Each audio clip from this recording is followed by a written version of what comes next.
Ladies and gentlemen, honorable members of jury, her father died because of cholera, and now to not fall in prostitution, she's making foolery. And to do foolery, she needs water. But to have this water, she's going to walk for kilometers to go and fetch it. And on the road, elle le voit. Elle voit le sourire de ses enfants qui vont à l'école.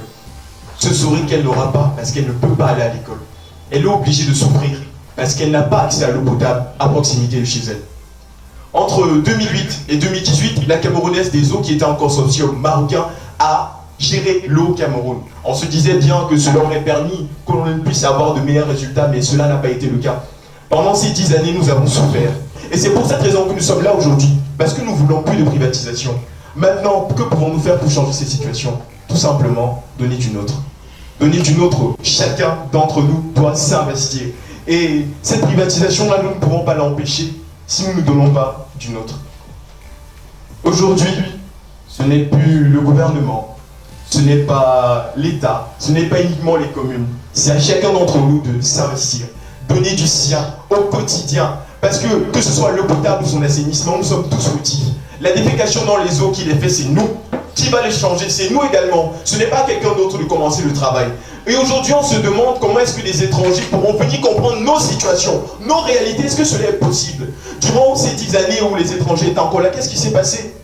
Nous n'avons pas d'eau. Vous ouvriez les robinets, c'était de la boue qui coulait. Nous avions des problèmes au niveau des eaux, au niveau des forages, parce que c'était des particuliers qui les construisaient. Et ces forages-là n'avaient pas d'eau potable. Nous avions un contrôle de notre économie et une manipulation par les bailleurs de fonds. Et nous avions des femmes, des filles, des jeunes filles qui n'allaient pas à l'école et qui ne vont toujours pas à l'école parce qu'il y avait une privatisation de l'eau. Alors aujourd'hui, loin de laisser Kamwater agir seul, il est temps que nous la soutenions. Tout premièrement, Kamwater ne peut pas remplir son cahier de charges si les textes qui l'ont défini ne lui permettent pas de remplir ses charges. Il est question de redéfinir ces textes. Il est également question d'allouer un plus grand budget à Kamwater parce que l'eau c'est la vie et l'eau n'a pas de prix. Nous devons donc allouer un budget beaucoup plus important.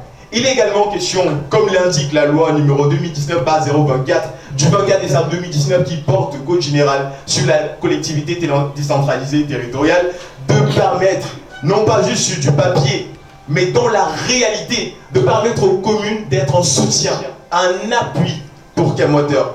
Au-delà de cela, il est question de soutenir les organisations de la société civile, de soutenir les syndicats qui se battent pour l'eau. Et plus encore, le plus important, je dirais, il est question de sensibiliser la population.